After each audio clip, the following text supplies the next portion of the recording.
Good afternoon. My name is Jacek Nowak and I work at University of Silesia in Katowice. I have this great honor to host you all and moderate this event. We are now at the Silesian Science Festival in Katowice, an outstanding platform for science communication in all topics, fields and discipline. University of Silesia in Katowice, with 10 international higher education institutions, is creating a prestigious European university as a part of the Transfer for Europe Alliance. These universities are joining forces to conduct top-level scientific research and educate young people in international study programs. The European University is a challenge that we are undertaking together with staff, doctoral candidates and students. United, we are creating one large European campus located in Poland, Bulgaria, France, Slovenia, Portugal, Estonia, Spain, Germany, Lithuania and Italy. One of examples of this cooperation is today's meeting called T4EU Science Café. It is an annual regional event designed to promote science beyond the boundaries of the Transfer for Europe Alliance. The event aims to foster a broader understanding of science and to showcase the diverse research areas covered by the Alliance. What we aim for at the Science Café is to engage the general public by presenting scientific topics in an accessible and appealing manner in an informal environment. I think that we are in the best place and on the best time to do that. Today's edition of T4E Science Café is entitled Social Perception of the Space Mission of Sławosz Uznański-Wiśniewski, our second Polish astronaut whose mission finished in July this year. This fresh and interesting topic will be discussed among my bestowed guests. Please let me introduce my panelists today. Łukasz Jach, Vice Dean of Faculty of Social Science, Professor of University of Silesia, psychologist, sociologist, author of books and articles on attitudes towards science and its role in today's world, member of an interdisciplinary team studying opinions among Poles about spaceflight, space research, as well as the psychological context to these opinions. Then we have Pedro Rodriguez Ribeiro. He recently delivered his doctoral thesis in applied psychology at 3 universities with a focus on advanced consumer research and methodologies. He has also a background in biomedical engineering, and now he is a research scholar at the Human Neurobehavioral Laboratory in Universidade Católica Portuguesa. Hello. Jan Świerkowski, our last but not the least guest, is a Polish artist, curator, cultural researcher and astronomer. He is the founder and curator of the International Art and Science Collective Institute B61.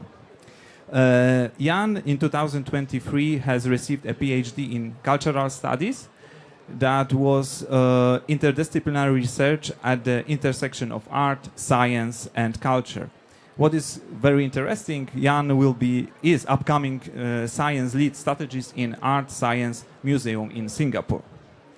So, hello, our panelists. So we are very happy to have the introduction finished. So now we can go just to the core of this meeting. So our meeting is directly rooted into research done recently at the University of Silesia in Katowice regarding social perception of the Sławosz Uznański spaceflight. Dear Łukasz, can you introduce us all what this research was all about? Yes, thank you. In Poland we don't have many astronauts. Mirosław Hermaszewski and Sławosz Uznański-Wiśniewski. In 2025, this event, this space flight of Sławosz Uznański-Wiśniewski was presented as something really great for Poland, really great for science, for Polish science. However, our goal in our team was to check what people really think about this flight, what they know about this flight, how were their emotions during this event. in the beginning, I would like to say that I am only a member of a bigger team of psychologists and sociologists who conducted this research. In this team, we have two psychologists. There are Agnieszka Skorupa and Mateusz Paliga, and two sociologists, Zuzanna Neveglis and Justyna Kionka. So together we created a group which can look at this issue, the issue of public opinions about spaceflight of Sławosz Uznański in the interdisciplinary way. Sławosz Uznański-Wiśniewski returned to Poland on 15th of July 2025.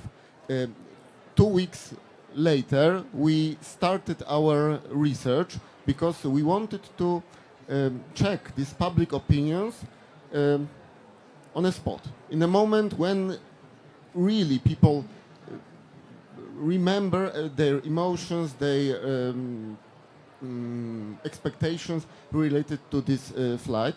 And this research was quite complex. We asked about emotions in 5 points. In the moment when people were informed that this flight will be postponed, the moment of launching the rocket, when Sławosz was on an international space station, in the moment when he came back to the Earth, and in the moment of our research. So we tried to measure these emotions related to this space flight, these positive and negative emotions, in this dynamic, this process. We asked about many other things, what people know about institutions which conduct space research. We asked about people's knowledge, about their opinions about the necessity of space explorations and research and space research. We asked them about their attitudes towards science, their trust towards scientists. We asked them about their values and their expectations related to future achievements, like the flight to the moon, the flight to the Mars, building base on the moon and Mars. So our goal was not only find out what people think about this space flight of Sławosz Uznański-Wiśniewski, but generally what they know, what they think, what they expect about these issues. Okay, thank you very much for briefing us. I guess that we will be coming back and to this research results, but now I think that this flight of Sławosz Uznański-Wiśniewski has occurred in a moment that we are quite interested in the space exploration, because recent years of the global economic development have been heavily focused on space-related topics. One of the most romantic, I guess, elements of this development is the efforts of billionaires in building companies around the space industry. So we have Elon Musk with SpaceX, we have Richard Branson with Virgin Galactic, and Jeff Bezos with Blue Origin. Can we talk now about some kind of space boom, or do we have the same situation as it was in past years whenever USA and USSR have been trying to be first in the space? Jan, how do you see this? Well, to answer your question, I would say yes and no. Yes, we can actually see a lot of increase in interest in space research, investments into space flights. But on the other hand, I would think it's a completely different type of boom. It's no longer a race between two empires. It's not as romanticized as it was, even though in the end it was a military race between the US and the USSR. There are no longer, however we can see in the recent days, there are no longer heroes. Astronauts are not our modern day era heroes as it was 50 years ago. Of course, in a way, maybe it's what we can say is that when 50 years ago we had a boom for setting up the first flag and everyone was extremely excited because it was about going beyond our capabilities and beyond our limits of knowing. Now it's no longer about flags. It's far more about cables, infrastructure, and I think space is becoming part of what we could call a global infrastructure, the infrastructure of Earth and the extension of Earth, which is far less romantic. And I guess this is also why it's, as the study shows, harder to raise interest among the society. Okay, thank you for that opinion. So you raised a very nice question about the heroism of the astronauts, because my next question should refer to that, because research that was conducted shows that Poles are generally very proud of having a Polish astronaut. That was kind of thing because we had one, I don't know, 30 years ago. Then we have the second. It's not a common thing that we have a Poles in a space. So we were very happy with that. So what I'm asking myself is that the universal phenomenon that whenever some nation has an astronaut in space, is it a great event to those nations? And you neglected that, but I thought that maybe astronauts are perceived as heroes in that countries that are unique in space exploration. They are more local heroes. They are heroes for us. Sławosz is what, like 600th astronaut. It's hard for the humanity to be again so extremely excited as in the times of first astronauts. Okay, so still I would like to have to push the thesis that if we agree that they are local heroes, can they really attract young people to the STEM education? And can we have a Portuguese perspective on that? Yeah, I think you need to have a mic closer. Yeah, sorry. I think Jan is right when he says that having a Polish astronaut means that you have a local hero. But I also think this is extremely important for the perspective of science of Polish people. There is, for example, Cialdini and Bicchieri's social norms theory gives us a perspective on how important community leaders can be in pushing an attitude.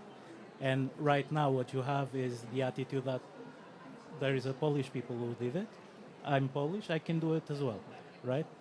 On the other hand, as Jan mentioned, we have now an industry building in space.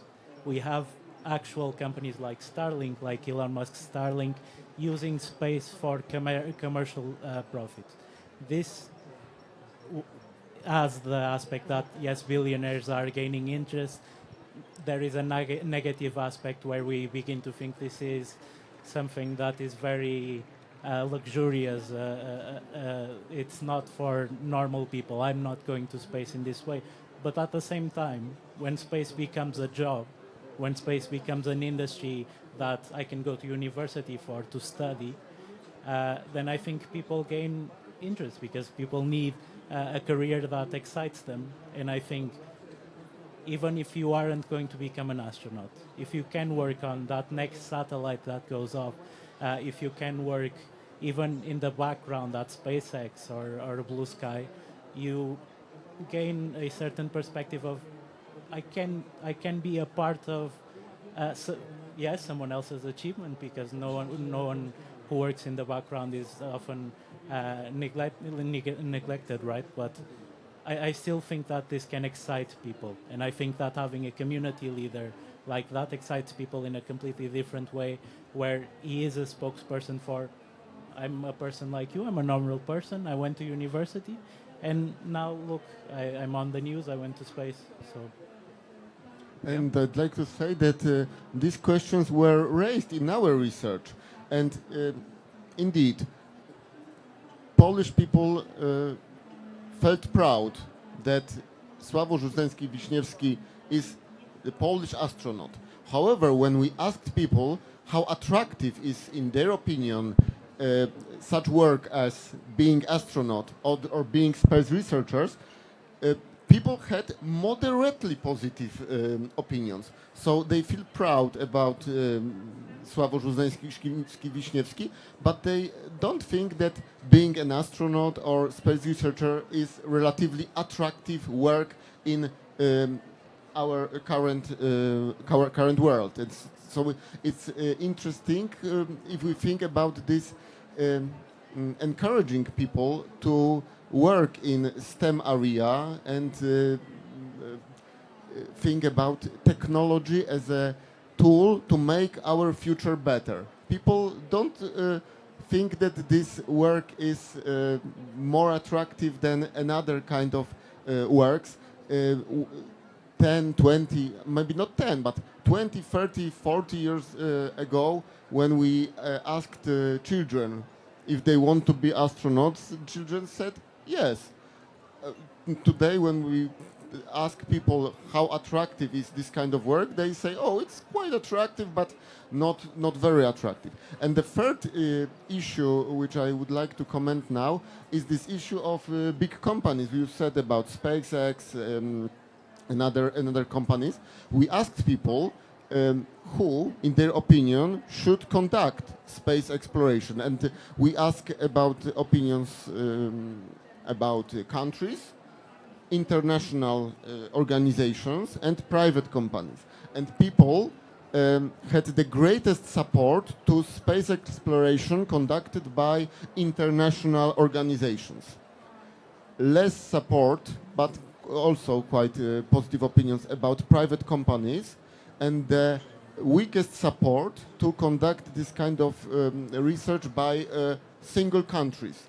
So maybe people think that space exploration is, I don't know, maybe too expensive, but also too prone to using in inappropriate way to let this kind of exploration by single countries. People more trust big organizations, like, for example, ESA, maybe considered as this kind of organization, than single countries which do something in space. It may be conducted to our worries about future. We live in very fluid, very difficult to, in a world where the future is difficult to predict.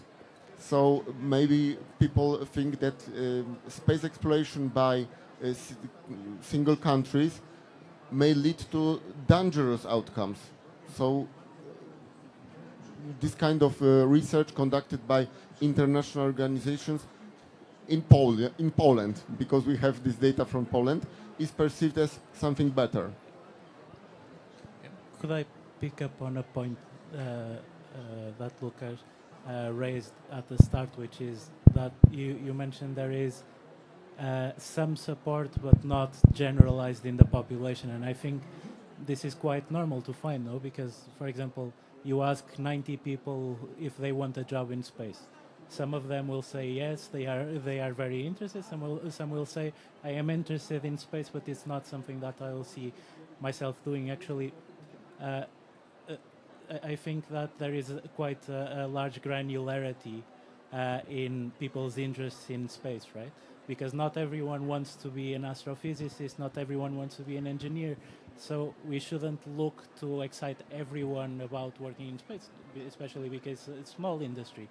But we should look at these results with quite a lot of hope, because there is support, there is interest, and not an entire society will want to work in that. But it's good. But I think that the interesting question is also what is behind this proud, because, as I said, Polish people declared that they feel pride that we have the second Polish astronaut. However, when we asked people how strong is their interest in space exploration and these kind of things, they declared very low level of this interest. So maybe we should perceive this pride as more related to, well, some tribal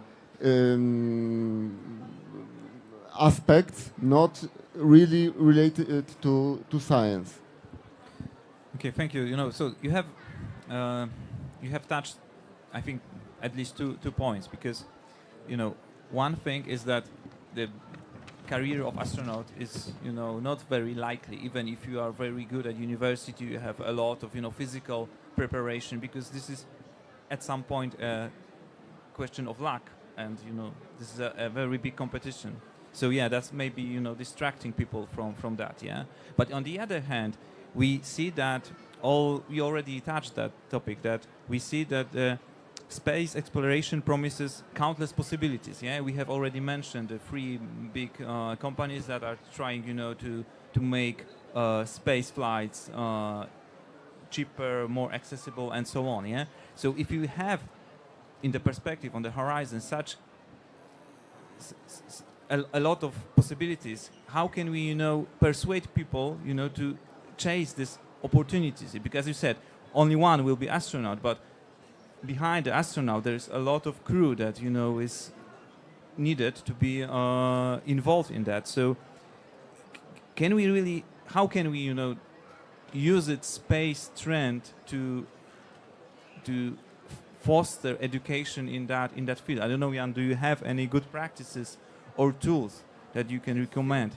Well, I think what you're touching upon is the very core of science communication, because I think there are two sides here. One is what we are actually communicating. Are we communicating scientific results, or are we communicating the meaning of scientific results?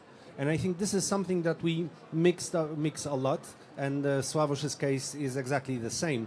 If people don't understand what is the meaning of going to space, you cannot, especially in young generations, we see that they are meaning driven.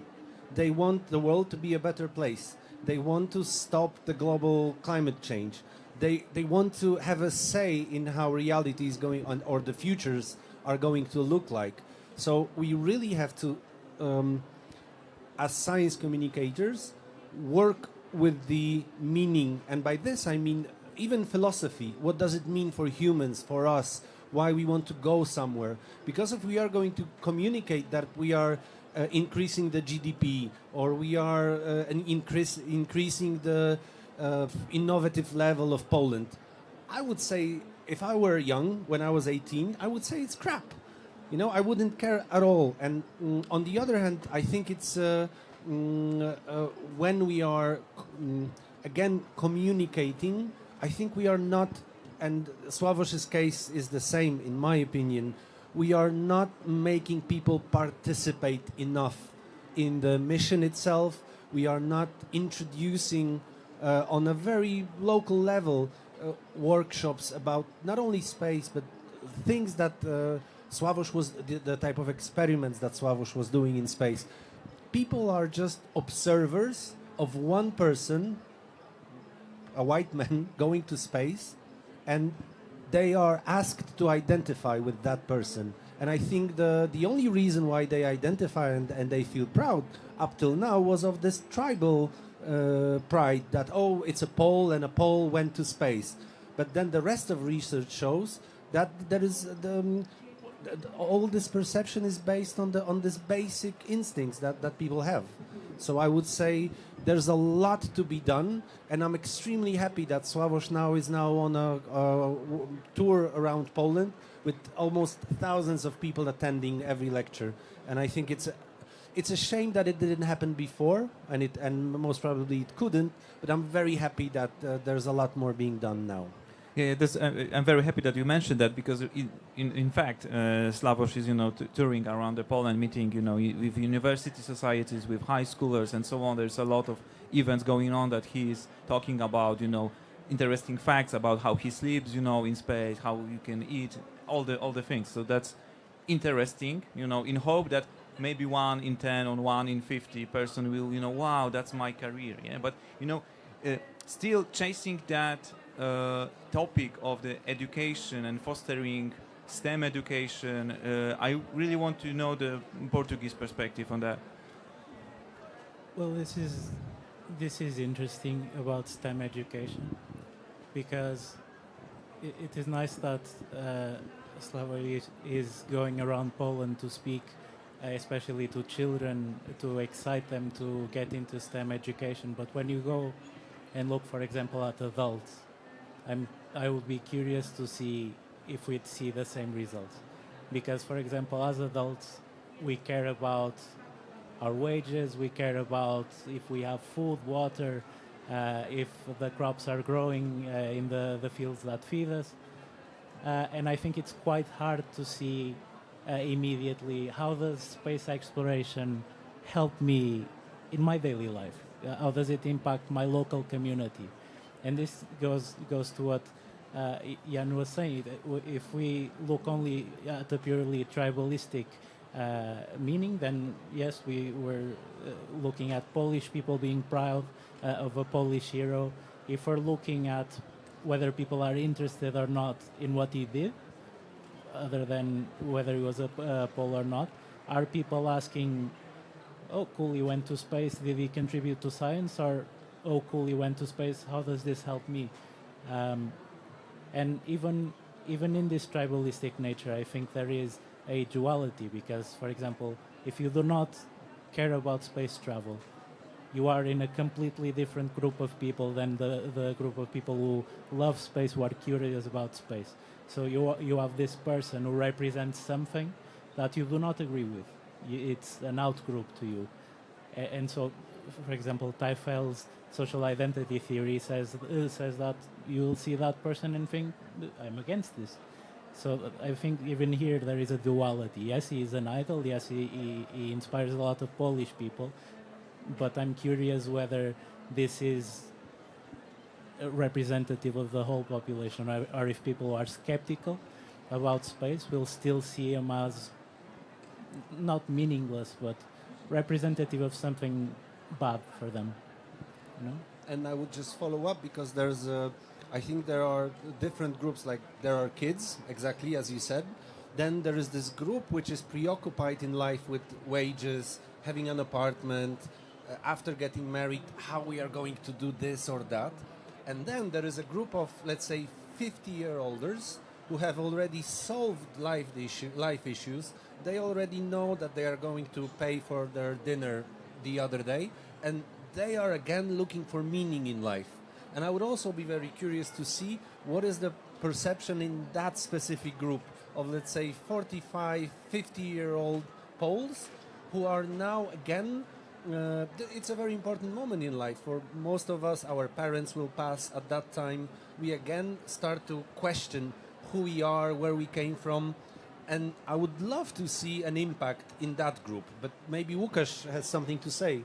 Yes, you're right. In our research, the older were people, the more positive attitude they had towards many aspects, towards science, toward the necessity of future space exploration, more positive opinions related to this Sławosz Uznański-Wiśniewski flight. So yes, maybe it's related to this looking for meaning, as you said, by people who are not in their 20s or their 30s. However, I would like to mention about these aspects related to justifying this kind of initiatives in a democratic society, because you know we live in democratic countries. In democratic countries, governments have to justify their spendings and what they do to people who are the voters, but they may have better or worse knowledge about special issues where this money are spent. And in our research, we checked the relationships between people's attitudes towards space research and toward the big expectations. For example, this related to Mars exploration and Moon exploration, with attitudes towards science and without their real knowledge. We used this to measure their knowledge. We used the same tool which is systematically used by European Union, this Eurobarometer research, where systematically Eurobarometer asks people about the same questions, and we have this kind of map of knowledge, or in Europe, what people know about evolution, what they know about the moving of continents, about antibiotics, etc., etc. And we use the same measure. And it was very interesting that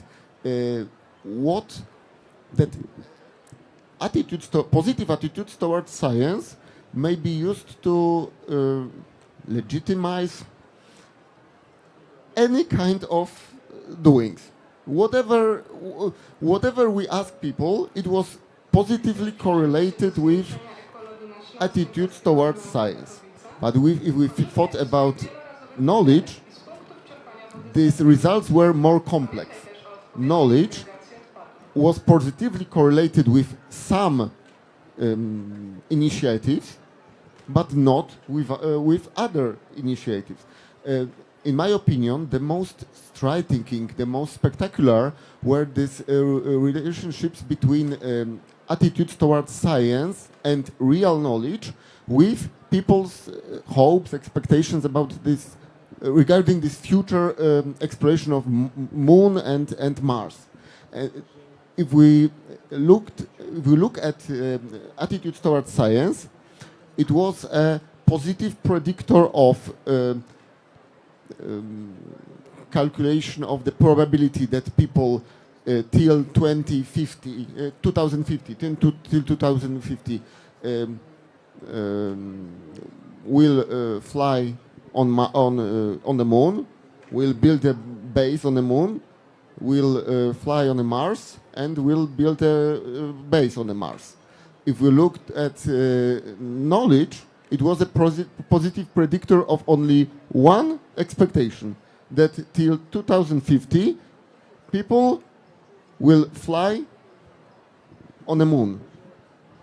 It wasn't a predictor of their attitudes, their expectations related to moon base and flight on Mars, but it was negative predictor of their expectations related to this Mars base. So if we think about justifying this kind of spendings, which are driven by big dreams about space, it may be, I don't know, paradoxical that attitudes towards science may justify everything, but knowledge not. And if we think about such things like this Silesian Science Festival, we should ask the question, what is the purpose?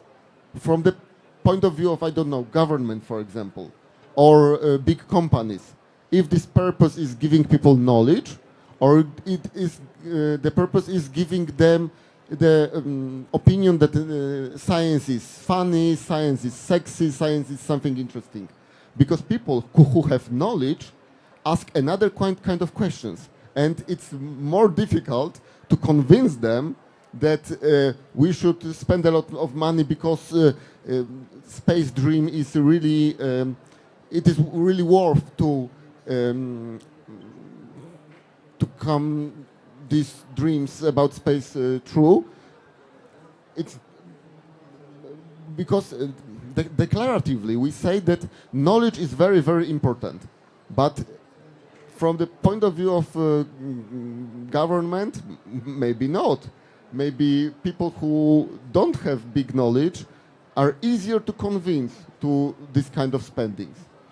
So you have raised a very interesting question, because you turned my mind completely. Because what I wanted to say is that, for example, we already know that this space race between USA and USSR has outcome with many technologies that we are using today. Yeah, so maybe we are forgetting about that it was quite effective. Yeah, that the life of a normal guy, normal citizen, is better because they invented new materials, new ways of communication, and so on. Yeah, so maybe this is also the case that Jan has already mentioned, that maybe we don't communicate those things properly, that whenever we think about justification of spending a lot of money, incredibly lot of money for the space exploration, we should give examples of how it can be, resulting in a better life, and so on. I don't know, what are your comments on that? I thought the comment about science being sexy was funny, interesting, because, for example, during World War II, a woman developed the system that would later be used for Wi-Fi, Bluetooth, telephone connections. At the time, no one cared. It's a military technology. Now we care, right? It took 50 years for it to become relevant. And I think this is because it was good science. People with knowledge maybe cared, but people with knowledge are also affected by the sexiness of science, right? My supervisor always complains about my titles for papers because I go non-linear spectral analysis of whatever, and anyone from the area looks at that, okay, if he did something interesting, but anyone from outside the area who might have interest but just doesn't understand the title gets lost. So my supervisor always tells me, how can we make the title sexy? How can we make the results sexy? And this is important as well, I think. I think an event like this, which is amazing, can have the impact of, yes, raising awareness because people get interested in science because it's funny and sexy, but it also raises awareness about science that is often completely disregarded because it comes with these papers and white papers of very, very complicated titles, and then we come here and normal people get to have access. So I think there is this aspect of even knowledgeable people need sexy science. Okay, yeah. Can I ask you, because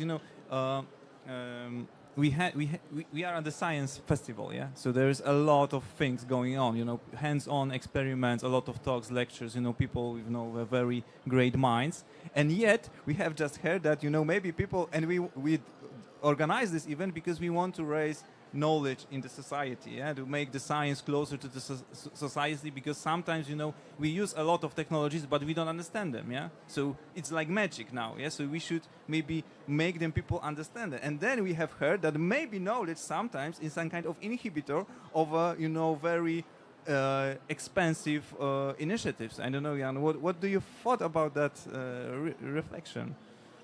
No, I think it's very interesting, but at the same time, I would think, even though we are surrounded by a couple of thousand of people, if you would ask them a question, how did it happen that we have light in this room, I'd say 90% would have absolutely no idea. And it's the most basic technology, which only proves that people, to get excited and to participate in something, they don't have to understand the technology. We are not logical beings, at least most of us. We operate on emotions, and I think this is something that we need to focus on. And there's no other. I think I can comment one thing, because we discussed Sławosz being a community leader, and I think it's a huge role to play. And I think we chose Sławosz very wisely. He has great personality, and he can become a great community leader. On the other hand, he's an extremely expensive community leader. And the real question is whether we've invested so much in our participation in going to space in order to actually do science, or to do what? And that would be a great question to ask. Okay. So, Łukasz, Pedro, maybe some follow-up? Because you were very, that was this reflection that people are not logical, that they are always emotional driven. I thought that raised your attention. One moment. We asked people what were the main, the most significant aspects of this Sławosz Uznański-Wiśniewski mission, and they thought that it was the most important aspect was this educational aspect, not scientific aspect, but educational, related to image, the image of Poland in a around the world, yeah, and and and then scientific aspect. People thought that economical significance of this mission was on the last position. Yeah.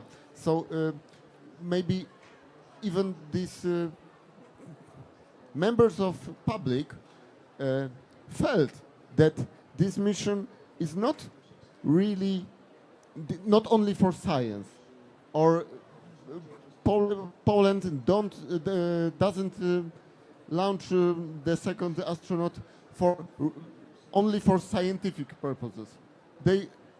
People believed that Sławosz Uznański may be someone important for young people. So because they elevated this educational meaning, and that we can build a kind of Polish brand. It was related to this image aspect. So really I am surprised and a little upset that because I don't think we capitalized this Sławosz Uznański-Wiśniewski mission well. I don't see, even here, gadgets, T-shirts, logos, songs, etc. about Sławosz Uznański-Wiśniewski. Maybe it is stupid, but I remember that Karin Stanek, Polish singer from communist time, when Valentina Tereshkova was the first woman in space, Karin Stanek produced a song about Valentina Tereshkova, yeah? Or another, Alibabki, Polish band. Yes, Alibabki, I'm sorry. But nowadays, we don't have a kind of Sławosz Uznański songs, gadgets with his name. I think it's not it's bad. It's wrong. Why? Today I visited a place where students told me about building rockets. By students building rockets, and I looked at the computer of one of them, and there was a sticker. There was a sticker with NASA logo. NASA logo. I can ask why there wasn't logo of ESA. There wasn't logo of Polsa, Polish Space Agency. Another kind of European or Polish institutions which are interested in space exploration. I regret that Polish government or European agencies didn't have the idea how to translate Sławosz Uznański-Wiśniewski flight on public recognition. Okay. Let's grab that topic, because you know how media and arts can really boost this interest about space exploration and about personality like Sławosz.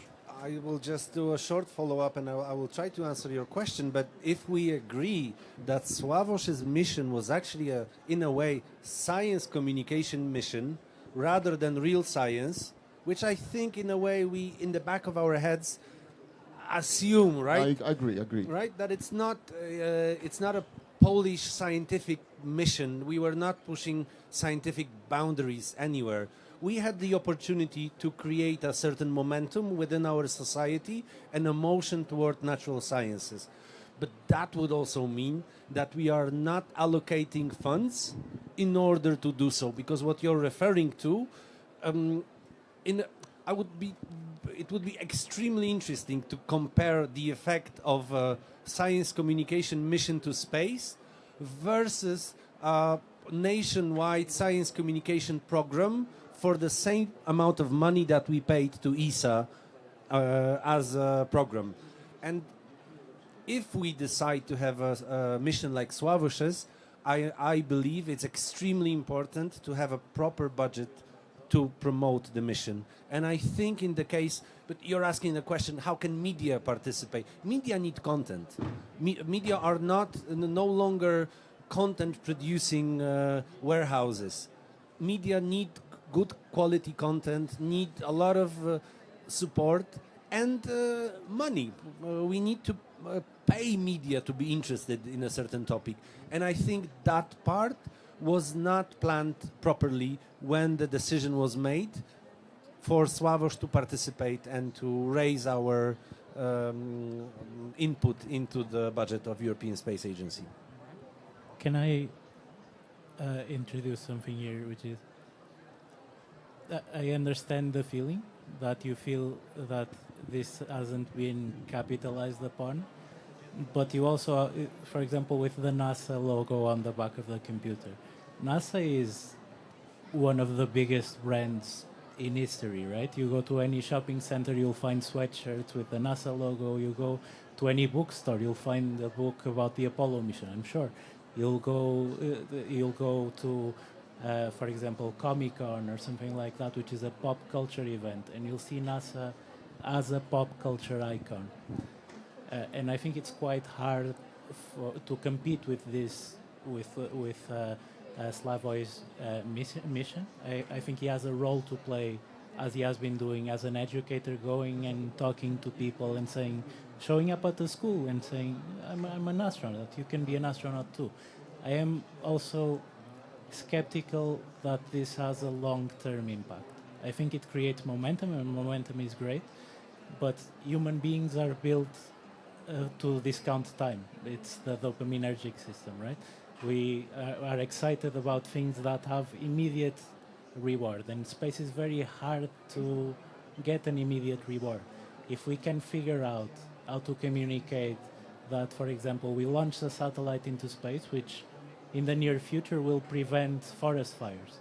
If we can communicate that we're running out of water in the world, out of drinkable water, and if we launch this program, we will be able to predict and better distribute the resources. I think this has a lot more impact in terms of activating people's reward system. I don't discount the role of emotion. Emotion and reward are the two things that are most important in decision making, but I would say that there is a limit to how much we can do in the short term with such a mission, and that we need to start thinking already about how to communicate the next mission and the next mission and the next mission for immediate goals, for immediate reward.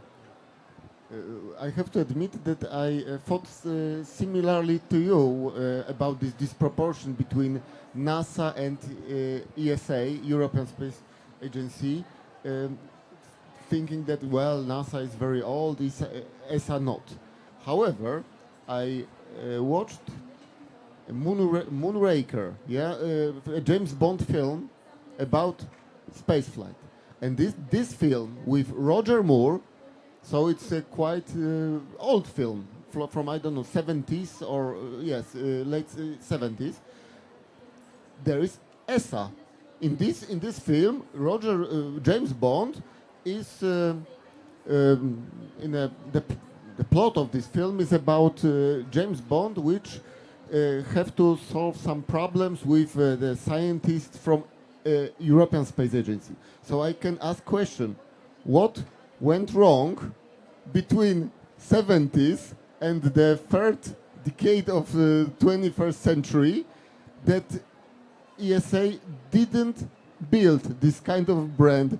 It's not 5 years, 10 years, it's 60 years now between Moonraker with this Roger Moore as James Bond and 2025. But in our research, we presented people logos of NASA, logos of ESA, Polsa, etc. And the NASA logo was identified as familiar by 36% of respondents, and 63% of them identified it correctly. So they had some kind of recognition, but for example, many respondents thought that NASA is international agency. When we asked about ESA, only 15% of respondents said that they recognize this logo, and among this 15%, 94% recognized it correctly. So if people know ESA logo, they know it correctly. When we asked about Polsa, this Polish space agency logo, only 10% of respondents recognized it, and almost all of them recognized it correctly. Let's look at this disproportion between people who say that, well, they know this NASA logo, with the groups of respondents who say that they know European or Polish logos. I think that there is a lot to do with this aspect, especially if we think about future missions with these logos. Yeah. Yeah. So yeah, that point proves what you said, that we didn't capitalize this mission too much. And then I want to go back to the media, because media needs content. And I had the impression, Łukasz contradict me before the panel, but I had the impression that Sławosz Uznański-Wiśniewski mission was connected with pierogi. Yeah, that he eat dumplings in space, and this is the most important thing about this mission, when we know that he has several experiments to pursue in the space. Yeah, so this is something that maybe trivialize all the things. I think so. I would. There is a. We had this discussion before, and I think it's very delicate because it's public funding. When you spend a lot of public money and the outcome is pierogi, it starts to look silly. So if you're building this national pride of participating in this huge scientific endeavor of going to space, you should, in my opinion, go towards this pathos of huge endeavor and crossing the boundaries of human knowledge and capabilities, while pierogi made it a laughing stock. It was too and especially because it was funded from our taxes, people felt almost like betrayed. So he went to space to eat pierogi, and I think it was in a way that was the problem, and the timing was a huge problem. If pierogi was one of many things that would happen, and we also need to remember we are living in the times of social media, in which negative comments are far more recognized by algorithms than positive feedbacks. So once this whole pierogi laughing stock started for Sławosz, it was extremely hard to stop. Yeah, there was a lot of memes about that. So that was, I think, for me, from my perspective, it was rather the dark side of this event. Yeah, but I see that Pedro wants to add something. I don't think the pierogis are as important as we are considering them right now, because we are living in an era where Cambridge Dictionary last year added brain rot as a word, right? We are in an era of, because of social media, because of extremism, really, where everything can be ridicularized by people who want to ridicularize it, right? So everything in the world is ridicularizable. So if you don't have memes, it means that you didn't have any impact at all. If you have memes, it means that at least you had some impact. And there is the idea that there is no bad publicity, right? And now we have to accept this, because there will always be bad publicity. There will always be memes. I don't know what could be the meme if he didn't eat pierogi, but I'm certain there would be a meme, a mispronounced word, anything. Okay. I agree that in the modern world we have nothing which is really saint. Everything can be ridiculized, as you said. However, in Polish history we have a lot of food which is connected with important people. John Paul II, Pope, and his kremówki. Yes, these cakes with cream. John Paul II isn't a pope for 20 years, but in our shops, in our cafeterias, etc., we still can buy Pope's kremówki. Adam Małysz, Polish ski jumper, was famous for his bread rolls with bananas. And even now, if we think about sportsman diet, we say we talk about bread rolls with bananas, and we connected them with Adam Małysz. This year, Iga Świątek admitted that she likes noodles with strawberries. And we have another kind of this connection between a person and food. And I think that food let people feel that they have something in common with famous people. Because I'm not the best in tennis, but I like the same what Iga Świątek likes. If we tried to present this Sławosz Uznański pierogis the same way, we could have a ritual, collective ritual of eating the same what was eaten by Polish astronaut. Pierogi are not only tasty, and Polish people like pierogi, but also are our flagship of food which we present people who visit Poland. And I think that we were scared about because of these negative memes about pierogi, and we overreacted.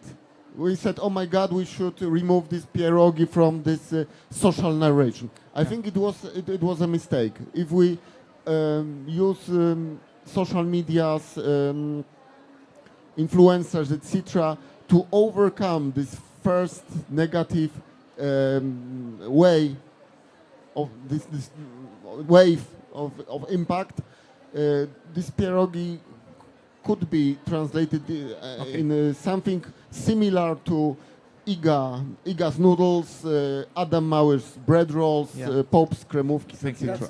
That's true, but the real question is what went so terribly wrong? Because I'm not disagreeing with you nor Pedro that it could have been a huge asset, while it became a problem, a liability for Sławosz. And it's a great question what went wrong, because it really did.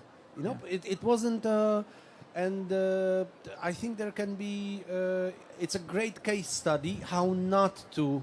And it would be very interesting to see a study in the pierogi case, because as you're saying, for a couple of days, again, Sławosz was a laughingstock on the internet. Yeah, that's true. And I don't know how to say it in English, but in Poland, once you get a certain gęba, and people perceive you, and someone przykleja ci gębę, it's very hard to get rid of that gęba. And that's what happened. It's a very curious case. So it's true. So I really like, you know, this thing that, you know, there is a Polish proverb that says that you can go through stomach to heart, so it's about the romantic relationships, but Łukasz is trying, you know, to perceive us that there is a through stomach to science, that's something. But since we are talking about all the criticism that is going around this mission, so maybe we should listen more carefully to the critics, that maybe that we can, you know, take some knowing some, you know, guidelines for the future. I don't know, Pedro, do you want to say something about that? We don't have much time, but I'll keep it brief and just say that skepticism is not inherently bad, and criticism is not inherently bad, right? Skepticism is bad when you have no knowledge and you decide to provide an opinion and people take you seriously, which unfortunately happens too often in social media. And I mean, we have a vaccine denier as the head of the health department in the US, so skepticism without knowledge is a big problem, but skepticism with knowledge is a good thing. People should be skeptical. People should be skeptical about politicians' intentions, about policy, about journalism. People should be skeptical. and even about science. There is bad science out there. We know there is. The problem with the vaccines was created by a study that was a bad study with fake data that announced that it has a connection with autism, right? If people managed to be more skeptical with knowledge, it would have been a good thing. So I don't think we should treat skepticism as inherently bad, but we should teach people to learn first, listen first, and then speak. That is the good way. Okay. Thank you very much, because our time is running out of, we are running out of time. Maybe just one question, brief answer. I don't know. We will start from Pedro. Can you recommend any kind of, I don't know, book, movie, mock course, anything that anybody attracted to this topic that we have touched today? What you can recommend? There are many movies about it. I particularly like the Matt Damon one about the Mars exploration. I forget the name. The Martian, exactly. That okay. one, it's very scientifically accurate. They have Neil deGrasse Tyson as a science advisor, so that's good. That's nice. Jan? Well, then I would follow up on the same topic. I think Interstellar is an extremely good movie with Kip Thorne. Actually, not a lot of people know that Interstellar was an idea by Kip Thorne, and at first Steven Spielberg was to direct Interstellar, and then Kip Thorne decided to change to Christopher Nolan. But everything that happens in Interstellar is in a way scientifically possible, and Kip Thorne was very on point to make that relevant. And I think Interstellar is a beautiful movie, and it has a certain power about why we go to space without being, in a way, still being scientifically accurate. Okay, so we have Martian, we have Interstellar, Łukasz. And I would like to recommend books. The trilogy of Chinese science fiction writer Cixin Liu. The first part of this series is the three body problem. The second part is the dark forest, and the third is the end of death, something like this. In Polish it's problem trzech ciał, ciemny las i koniec śmierci. These are science fiction books with really good scientific background, and these books treat about humans' reactions on possible invasion, which will take place 400 years from now, because the invasion fleet has a speed of 1% of the light speed, and they are traveling to our solar system from Proxima Centauri, and we here on Earth have 400 years to prepare to this kind of invasion, and it's about using science to prevent, but it's also about exploring the space, not only the solar system but other systems. Thank you. And the second. Thank you, Łukasz, because I think I have the impression so that you are spoiling. Yeah, you are spoiling. The pleasure of reading. Yeah. So the time is completely run out. So thank you very much, all of you, for being here. Thank you very much for that interesting discussion. Of course, many thanks to our panelists. Of course, thanks to our dear audience here and also online. And of course, many thanks to the operational team, thanks to whom it was all possible. So that was T4EU Science Café, broadcasting directly from the 9th Silesian Science Festival in Katowice. So thank you very much and goodbye. See you next time.